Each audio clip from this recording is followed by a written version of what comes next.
Hello and welcome back to other video cricket inside with Hrithik. और India versus Zimbabwe 3-0 से हम ये series जीते। लास्ट 2 T20 सीरीज़ हम हार के आ रहे थे, हम इंग्लैंड से ओडीआई सीरीज़ हार के आ रहे थे और कुछ परफॉर्मेंस वहाँ से आ नहीं रही थी, चाहे बैटिंग की बात कर लें चाहे बॉलिंग की बात कर लें, कुछ ऐसे क्लिक कर नहीं रहा था। उस हिसाब से बहुत ज़रूरी थी ये सीरीज़ कॉन्फिडेंस बूस्ट करने के लिए टीम की, चाहे बैटिंग डिपार्टमेंट हो चाहे बॉलिंग डिपार्टमेंट हो। या Shreyas Iyer as a captain, भाई आयरलैंड में आप सीरीज़ हारे, आप इंग्लैंड में सीरीज़ हारे, तो एज अ यंग कैप्टन के आप तीसरी सीरीज अपनी आज से कैप्टन खेल रहे हो, आपको वहाँ पे परफॉर्म करवाना है टीम से और खुद भी रन्स कर रहे हैं। उस हिसाब से मेरे हिसाब से काफ़ी बढ़िया सीरीज़ गई है इंडिया की। बॉलर्स हमने नए ट्राई करे, बैटिंग से कुछ अच्छी परफॉर्मेंसेज आई।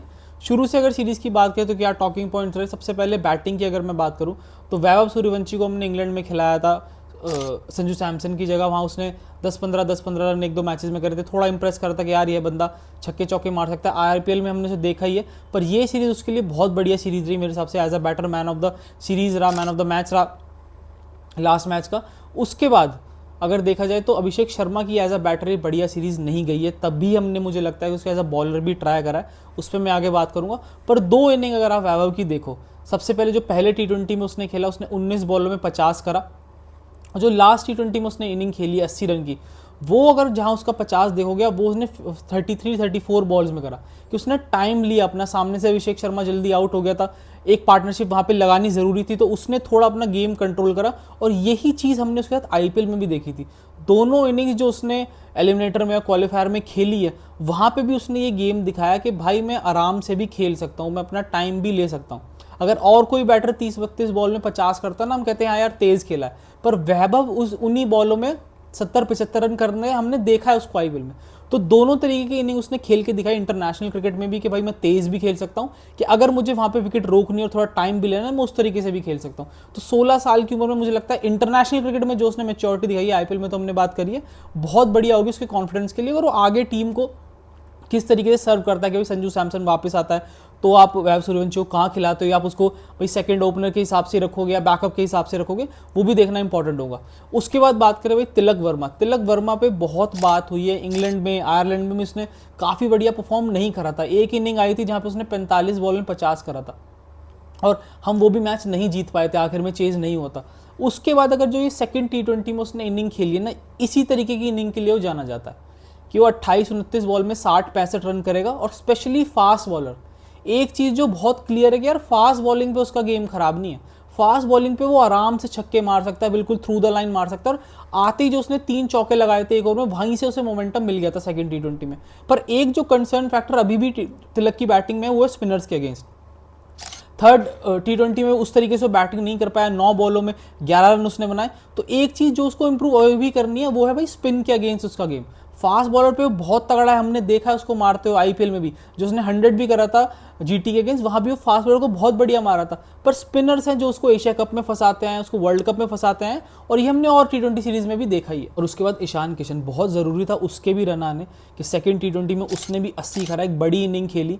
सबके, हर बैटर का यही था कि भाई हमें आयरलैंड में हमें हमारे रन नहीं है, इंग्लैंड में हमें रन नहीं है। तो अगर इस सीरीज में भी जो ये प्रोमिनेंट बैटर्स हैं, चाहे अभिषेक शर्मा होता, चाहे ईशान किशन, चाहे तिलक वर्मा, अगर वो इसमें भी रन नहीं करते, तो उनकी पोजीशन पे थोड़े क्वेश्चंस आते हैं कि भाई आप किसी और को ट्राई कर सकते हो इस नंबर पे। पर ईशान किशन ने वहां पे रन करे, तिलक वर्मा ने वहां पे रन करे। अभिषेक शर्मा का जो एक लगा ना कि यार इसके 11-12 रन भी नहीं है इस सीरीज में, और उसके बाद हमने इसे एज अ स्पिनर ट्राई करा। एक चीज़ जो मैनेजमेंट से मुझे भी पूछनी है कि भाई अगर ये आपने स्पिनिंग से बॉलिंग डलवाई, उसने विकेटें भी निकाली, तो यही जो आपने 6-7 बॉलर या 8 बॉलर यहाँ पे यूज़ करके दिखाए हैं, ये आपने इंग्लैंड में और आयरलैंड में क्यों नहीं करे? वहाँ पे क्यों आपने रिस्ट्रिक्टेड रखा कि नहीं हमको 5 बॉलर 6 बॉलर के साथ ही जाना है? वहाँ आपके स्पिनर्स कुछ भी नहीं कर रहे थे, चाहे अक्षर पटेल हो चाहे वॉशिंगटन सुंदर हो, वहाँ आपने अभिषेक शर्मा को बॉलिंग क्यों नहीं दी? और ऐसा नहीं है कि वो बॉलिंग नहीं करता, वो डोमेस्टिक में बहुत बॉलिंग करता है। 2018 में जो अंडर 19 वर्ल्ड कप जीते थे, वहाँ पे वो बॉलिंग ही करता था, नीचे बैटिंग करता था 6-7 नंबर पे। तो ऐसा नहीं है कि उसे बॉलिंग नहीं आती है। यहाँ पे आपने ट्राई करा उसको, उसने अच्छी बॉलिंग करी, एक मैच में 3 विकेटें भी निकाली, लास्ट मैच में भी उससे बॉलिंग कराई आपने। तो ये ऑप्शन अपने पास अवेलेबल रखो ना, आप हमेशा उससे बॉलिंग करा। मुझे ऐसा लगता है कि वॉशिंगटन सुंदर से ज़्यादा तो उसको ब्रेक मिल जाएगा विकेट पे। ये चीज़ अगर आप कंटिन्यू करते हो कि भाई कम से कम 1-2 ओवर आप करा के तो देखो, रिदम तो बना के रखो, आपके पास एक ऑप्शन ही बढ़ेगा बॉलिंग का। क्योंकि स्पिनर्स, जब तक आप कुलदीप को इसमें नहीं डालोगे ना, अक्षर पटेल विकेट ले रहा है ना वॉशिंगटन सुंदर विकेट ले रहा है, तो कम से कम एक ऑप्शन अवेलेबल तो रखो अपने पास अब अभिषेक शर्मा के रूप में। और बॉलिंग से अगर मैं कंटिन्यू करूँ तो मयंक यादव, जिस तरीके की उसने बॉलिंग करी, तीनों मैचेस वो खेला, भाई काफ़ी ज़्यादा इंजरी प्रोन रहता है कि यार आता है 2 मैच खेलता है बाहर होता है, आईपीएल में भी हमने उसके साथ देखा, पर तीनों मैचेस वो खेला 145 146 वो कंसिस्टेंटली डालता रहा। जब रैंक्स में आया था तो 150 वो टच कर रहा था आराम से, और काफ़ी लोग बात कर रहे थे कि यार ये ज़्यादा दम लगा रहा है, ये ब्रेक होगी इसकी बॉडी, चाहे कमर हो चाहे एंकल हो, और वो चीज़ हुई भी कि 2 मैचेस खेलना, बाहर हो जाना आईपीएल से, 2 मैचेस खेलना, पर यहाँ पे तीनों मैचेस खेला और अच्छी उसने बॉलिंग करी।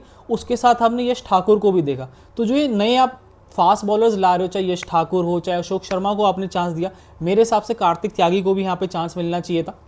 अशोक शर्मा से ज़्यादा इंप्रेसिव कार्तिक त्यागी की बॉलिंग थी आईपीएल में, पर ठीक है आपने तीनों फास्ट बॉलर्स को खिलाया। तो अब ये आप किसको कंटिन्यू करोगे? अगर आपकी कोई प्रोमिनेंट सीरीज आती है तो अब इन तीन में से किस फास्ट बॉलर को यहाँ से लेके जाओगे? मेरे हिसाब से मयंक यादव ने ज़्यादा इंप्रेस करा, और वो हमेशा रहा भी है उस रैंक्स में कि यार इसको खिला सकते हैं, इसको खिला सकते हैं।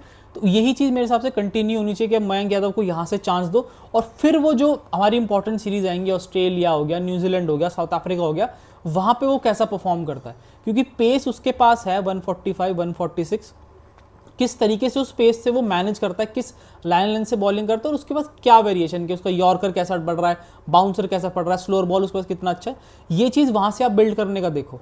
और श्रेयस की मैंने कप्तानी की बात करी, पर एज अ बैटर श्रेयस को यहाँ पे रन करने चाहिए थे। जब वैभव सूर्यवंशी रन कर रहा है, ईशान किशन कर रहा है, तिलक वर्मा कर रहा है, आप एज अ नंबर 4 बैटर आके रन आपको ज़रूर करने चाहिए थे, कम से कम 150 यहाँ पे मारना चाहिए था।